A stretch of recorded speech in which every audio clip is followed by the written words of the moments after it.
Hey you! Yes, you, watching this video. Do you want to own a piece of Scribbler? Only not a lock of hair or blood or flesh or anything else that will get you in trouble with the law? Well, now you can, with t-shirts, hoodies, tote bags and mugs featuring Obab Scribbler at her Teespring store. You know you want to. I shall now stop talking in third person and send you on to the video. Be lovely to each other and enjoy the show!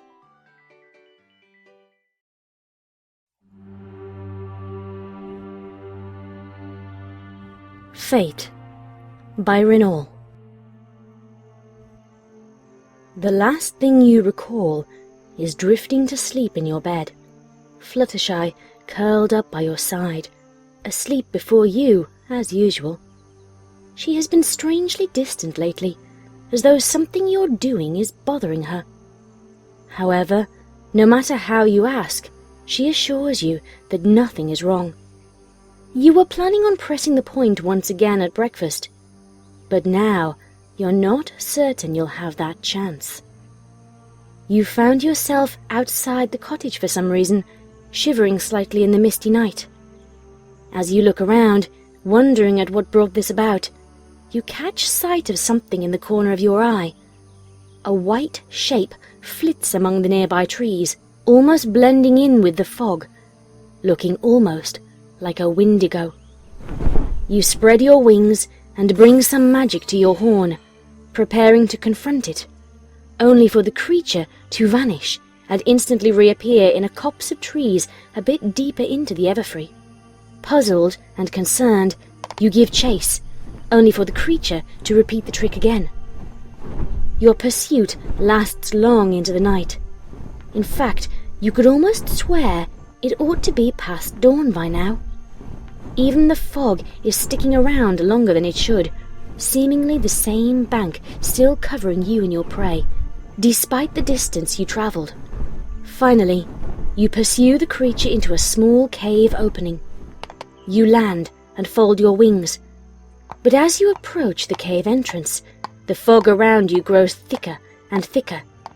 As you first set hoof into the cave opening, the fog suddenly becomes unbearably thick, and you find yourself becoming lightheaded from the cloying pressure of it and the ever-increasing difficulty in breathing.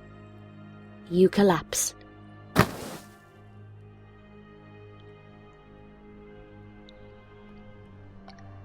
You awaken with a groan, your entire body feeling bruised and beaten. You begin to push yourself to all four hooves, but the body you've grown accustomed to inhabiting since arriving here seems unwilling to respond. Your limbs are stiff and numb, while your wings feel like nothing but heavy weights hanging from your back, dragging you down. Beyond the difficulty of moving your body itself, you soon become aware of heavy chains holding you in place. As you open your eyes and your vision comes into focus, you see they are affixed to the mirror-like floor of a vast crystalline cavern. You try to call up your magic to break the chains, but feel nothing in your horn. Confused at the loss of a power you've taken for granted since you awoke in this form, you once again strain upwards against the chains while trying to strike at the anchors with magic, only to once again feel nothing. A panicked attempt at teleportation fails as well. None of that will work here. You quickly recognize the voice as that of Princess Luna. You try to ask what's happening to you, but only manage to mumble out a few strangled syllables of nonsense. You do, though, get a slightly better look at your surroundings as you attempt to communicate. The floor you are chained to is a round platform, encircled by some sort of chasm. Princess Luna sits on the far side of the gap, against the edge of the cavern. She raises a hoof, indicating that you be silent, her face remaining dispassionate. You are disoriented. This is by design.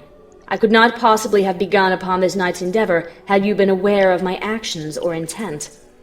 The strain of holding your head upright becomes too much to bear, and you allow it to drop onto the crystal floor. Something about this place is sapping not only your magic, but your strength as well. I would not normally explain myself in such a manner, but there is little left to do now but wait. As well, I do not believe you actually meant any pony any harm. For those reasons, I believe you deserve to know why this is happening to you.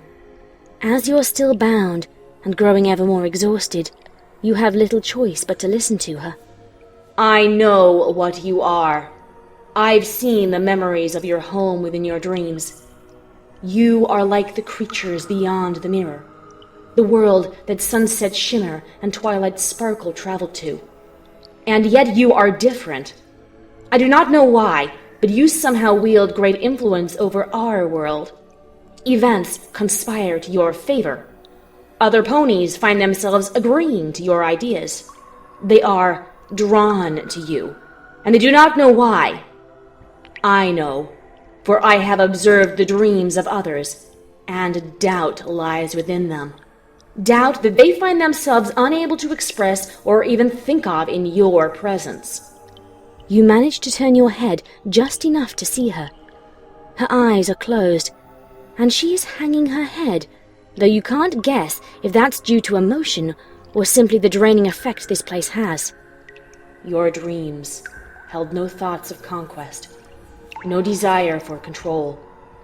There was naught I saw within you, but an innocent love of adventure, and a search for love.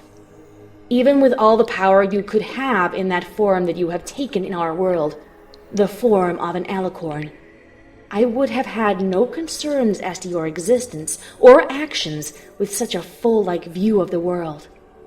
It is your other power that gave me pause and, eventually, brought us to this point. She looks up to meet your gaze. I'm certain you do not see the harm in what you do. However, were I to release you now, what would happen? You can change the lives and minds of others, and it doesn't seem to be a conscious decision on your part. But think of what that means for them. They have lost their own free will in the face of your desires. The world will change to accommodate you, no matter how that may harm another. That is why we are here.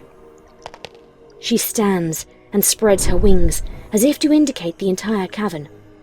This is the Nadir of the Crystal Spire, far beneath the Crystal Empire. The entire city at the heart of the Empire is one massive magical focus. Emotional energy is drawn along the crystal pathways to the crystal heart in the center, and from there up through the spire to be directed as the Empire wishes. This place is a side effect of that focus. Magic is impeded here, more strongly as one nears the center. Her wings fold back, and her attention returns fully to you. You are held in the precise epicenter of the chamber and the Nadir. No magic can function in that place. Not yours, not mine, not even my sister's or Twilight's. Even special talents are suppressed, which is why your strange ability to influence others has not reached me. It goes beyond overt magic as well. Pegasi wings struggle to catch the wind. Earth pony strength fails them. I am certain you noticed the extreme fatigue as you came to. That was initially due to the loss of the Earth pony strength you had come to expect. Now, however... As she trails off, she lights her horn, and what seems to be a large vase or urn floats up from the large piece of crystal that had been concealing it. Now, the Nadir is sapping your natural strength as well, and your fundamental life force.